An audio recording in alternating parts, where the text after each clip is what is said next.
मेरा नाम रवि है। मैं अपनी जिंदगी में किसी भी चीज पर जल्दी भरोसा नहीं करता था, खासकर भूत प्रेत जैसी बेवकूफियों पर। मेरे लिए दुनिया में सिर्फ वही सच था जो आंखों से दिखाई दे, हाथों से छूकर महसूस हो। लेकिन आज जो मैं बताने जा रहा हूं, उसके बाद मैं खुद ये नहीं जानता कि सच क्या है। आज से कुछ महीने पहले जो मेरे साथ हुआ, उस हादसे ने मेरे सोचने का तरीका बदल दिया। वो रात बिल्कुल नॉर्मल थी। मैं अपनी बाइक लेकर घर लौट रहा था। रास्ते में शॉर्टकट पड़ता था, कब्रिस्तान के बगल से। ज्यादा लोग वहां से जाने की हिम्मत नहीं करते, लेकिन मुझे इस बात से कोई फर्क नहीं पड़ता।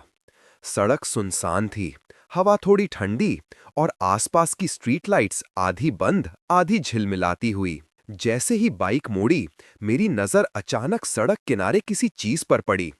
पहले लगा किसी बच्चे का खिलौना होगा, लेकिन जैसे ही हेडलाइट उस पर गई, वो एक टेडी बेयर था। मिट्टी लगा हुआ, एक आंख मिसिंग, और सीने पर पुराना लाल धागा बंधा हुआ। मैं बाइक रोककर पास गया। पता नहीं क्यों, लेकिन उसे देखकर अजीब सा महसूस हुआ, जैसे कोई उसे वहां रख कर गया नहीं, बल्कि वो खुद वहां आया हो। मैंने उसे उठाया। उसका कपड़ा ठंडा था, जैसे बर्फ में रखा हो। मैंने हंसकर कहा, चलो किसी बच्चे को दे दूंगा। मुझे नहीं पता वो गलती थी या क्यूरियोसिटी, पर टेडी को लेकर मैं घर आ गया।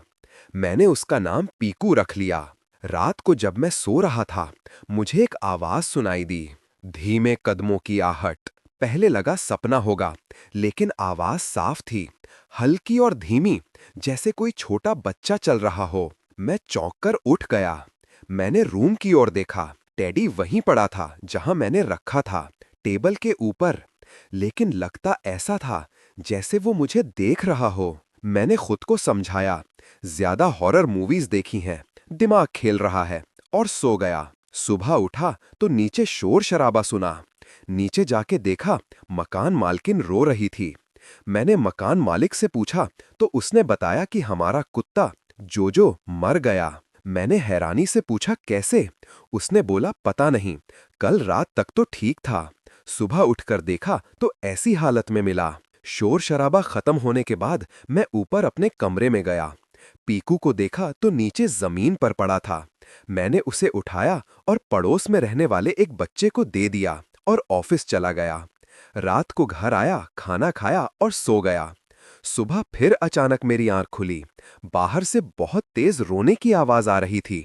वो आवाज मेरे पड़ोस के घर से आ रही थी। नीचे पूछने पर पता चला कि उस बच्चे की मौत हो गई है, जिसे मैंने कल टेडी दिया था। मैं भागकर अपने कमरे में गया। मैंने कमरे में देखा तो पीकू उसी जगह पर रखा था जहां से मैंने उसे आखिरी बार उठाया था। मेरा दिमाग 1 मिनट के लिए सुन्न हो गया।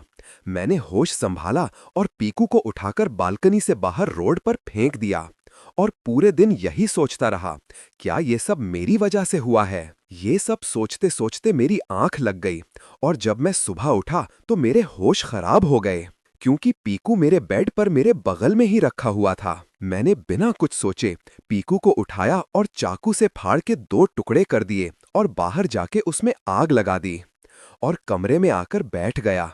सीने में बहुत बेचैनी थी। ऐसा ना मेरे साथ पहले कभी हुआ और ना पहले कभी देखा।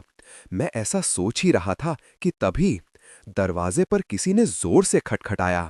मैंने दरवाजा खोला और देखा कि सामने मकान मालिक खड़ा था और उसके हाथ में पीकू था। मुझसे बोला कि तुमने इस टेडी को बाहर क्यों फेंक दिया?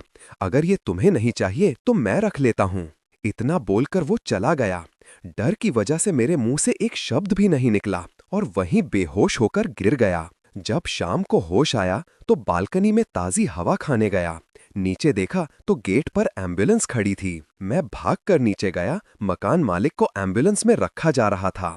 पूछने पर पता चला कि उसे हार्ट अटैक आया है। मैं भागकर कमरे में गया। पीकू उसी जगह पर था जहां उसे होना चाहिए था।